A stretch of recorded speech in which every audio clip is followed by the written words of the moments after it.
আসসালামু আলাইকুম রহমতুল্লাহি ওবরাকাতুহু। আশা করি সকলে ভালো আছো আর দোয়া করি আল্লাহ পাক রব্বুল আলামিন সকলকে সর্বদা ভালো রাখো। আল্লাহ পাক রব্বুল আলামিন আমাদের সকলকে হায়াতে দারাজ করুক, রোগ শোক বালা মুসিবত থেকে হেফাজত করুক। সকলে বলি আল্লাহুম্মা আমিন। আজকের আলোচনা করব অবহেলা। আজকে এই বিষয়ে আলোচনা করব অবহেলা জিনিসটা কেমন, আর সবথেকে বড় কথা, মানুষ যখন অবহেলার ভিতরে পড়ে যায় মানুষের কেমন চিন্তা ভাবনা হয়ে যায়। আজকে এই বিষয়ে আলোচনা করব। তো দেরি না করে আমি আমার মূল বক্তব্য শুরু করছি।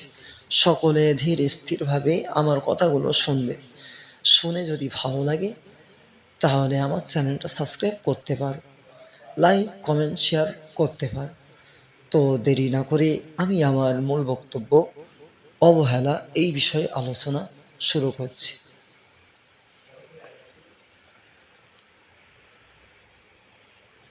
ভালোবাসার সবচেয়ে বড় অপমান, রাগ হলে মানুষ কথা নাও বলতে পারে, দূরে সরে যেতে পারে, কিন্তু অবহেলা, যা নিঃশব্দে তিলে তিলে তিলে তিলে গড়া সম্পর্ককে ভেঙে দেয়। একটা সময় আসে যখন মানুষ আর অভিযোগ করে না,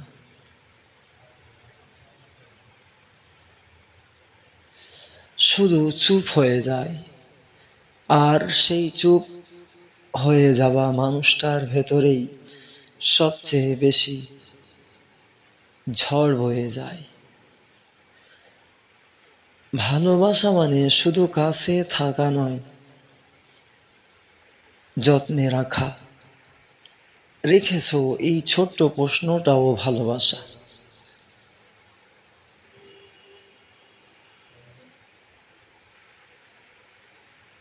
সাবধানে যেও, এই কথাটাও ভালোবাসা। ভালোবাসা কখনো বড় বড় প্রতিশ্রুতি চাই না, চাই ছোট ছোট আন্তরিকতা। কত সুন্দর একটা বিষয়, একটা কথা আজকে আমি সকলের মাঝে তুলে ধরেছি। আর সবথেকে বড় কথা, একটা বিষয় আমি সকলের বলতে চাই, বিশেষ করে নিজের এতটা ঘ্যাম বানাও না যে তোমার ব্যবহার দ্বারা কেউ কষ্ট পায়।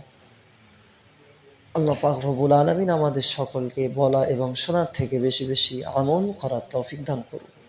সকলের সাথে সুন্দর ব্যবহার করার তৌফিক দান করুক। সকলে বলি আল্লাহুম্মা আমিন। সকলে সর্বদা ভালো থাকবে, সুস্থ থাকবে। যদি এই ভিডিওটা ভালো লেগে থাকে তাহলে একটা লাইক কমেন্ট শেয়ার করবে।